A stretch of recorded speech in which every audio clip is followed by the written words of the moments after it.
ఉంటాడు. అతడు ఒక కలగని ఆయన సహోదరులతో ఈ యోసేపునండి ఈ మాటలు చదివేటప్పుడు నేను కూడా కొంచెం ప్రభువులో కొంచెం ధ్యానయుక్తంగా ప్రభువా అనుకుంటున్నా. ఎట్లా చెడు సమాచారం తెచ్చాడని ఉందిగా, చెడు సమాచారం ఆయనే కాదు ఎవడు తెచ్చినా తన్నులు తింటాడు అనుకుంటూ నేను ధ్యానం చేసేటప్పుడు ఆ థాట్ నాకు వచ్చింది. కానీ పరిశుద్ధాత్ముడు నన్ను ఎలా నడిపించాడంటే, మరి వాస్తవంగా చెడు సమాచారం చెడు దృష్టితో తేలా. ఎందుకని తరువాత భవిష్యత్తులో మనం యోసేపు చరిత్ర చదివితే అన్నల ఎడల ప్రేమ కలిగే ఉన్నాడు. మేలు చేయు స్నేహితుడు ఎట్లా అన్నాడు ఆ మాట, గాయములు చేస్తాడంట. ఆ స్నేహితుడే యోసేపుకు మంచి బుద్ధే ఉంది. చెడు సమాచారం తెచ్చినా ఆ చెడు సమాచారం వారిని చెడగొట్టాలనో బాధ పెట్టాలనో కొంటి చంపాలనో కాదు, నీ జీవితం బాగుపడ్డానికే. ఇప్పుడు ఆ మధ్యకాలంలో కొంతమంది మధ్యరాత్రి లేచి చెప్పండి what you call second show సినిమాకి పోయారు. ఆ ఇంట్లో కూర్చున్న ముసలమ్మ వెంకమ్మ మామూలుగా ఉంటుందా, మెల్లగా మాస్టర్కి విషయాన్ని అందించింది. ఆ మాస్టర్ ఏమన్నా మామూలు మాస్టారా, 21 మందిని రక్తాలు గారేదట్టు కొట్టాడు. జీవితంలో చూసింది 2 సినిమాలు అయితే అందులో ఒకటి అక్కడ పడింది. అప్పుడు వెంకమ్మ పీక పిసికేయాలనుకున్నాం మేమందరం. కానీ వెంకమ్మ మంచిగా చెప్పింది అన్నప్పుడు మాకు తెలియదు. There are good things that happens in your life there are bad things that happens in your life with a good intention. మంచి మనస్సు కలిగే చెడ్డ సమాచారాన్ని తీసుకొచ్చాడు.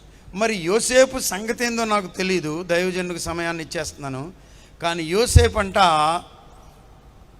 చెడు సమాచారాన్ని తెచ్చాడు, ఇక్కడ కల రావడంలోనే అన్నలతో పంచుకున్నాడు.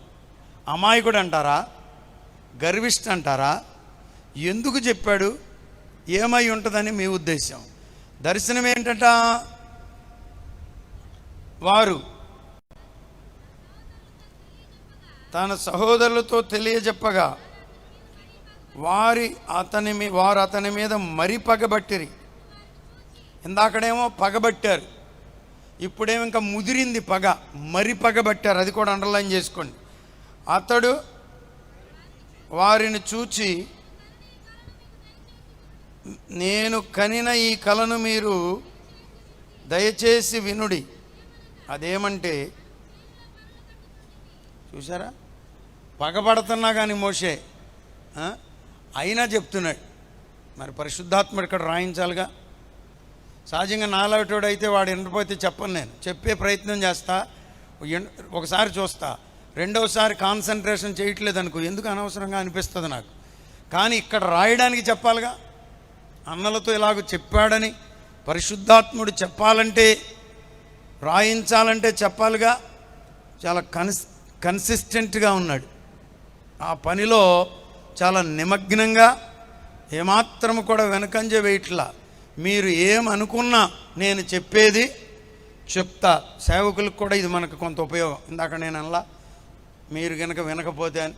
వాళ్ళు వినకపోయినా చెప్పాలి. ఎందుకో తెలుసా, వీళ్ళు కాకపోతే బయట వాళ్ళు వింటారు, వీళ్ళు కాకపోతే వెనక ఒకళ్ళో ఇద్దరో వింటారు.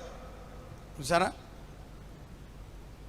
అందరూ కాదులే, యావరేజ్ మన పరిచర్యలో నేను అనుకోవడం ఒక 5% వినరేమో, మిగిలిన వాళ్ళు అందరూ వింటారు. ఏదైనా ఉపమానం చెప్తే ఇదిగో తలకాయలు పైకి లేపి, తాబేలు కానీ తలకాయ తీస్తూ చూసే పైకి అట్లా కనపడతాయి తలకాయలు.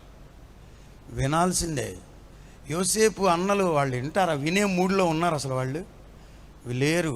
అయినా చెప్పాలి. కారణం ఏంటంటే అది దైవ దర్శనం, కారణం ఏంటంటే దేవుని చిత్తం, కారణం ఏంటంటే జరగబోయే భవిష్యత్తు అన్న కాన్ఫిడెన్స్ యోసేపుకు ఉంది. కాబట్టి వెనుకంజ వేయకుండా చెప్తున్నాడు. స్తోత్రం. మీరు ఏమనుకున్నా పర్వాలేదు, నేను చెప్పవలసిందే. భక్తుడు కదా చిన్ననాటి నుండి. దేవునికి స్తోత్రం.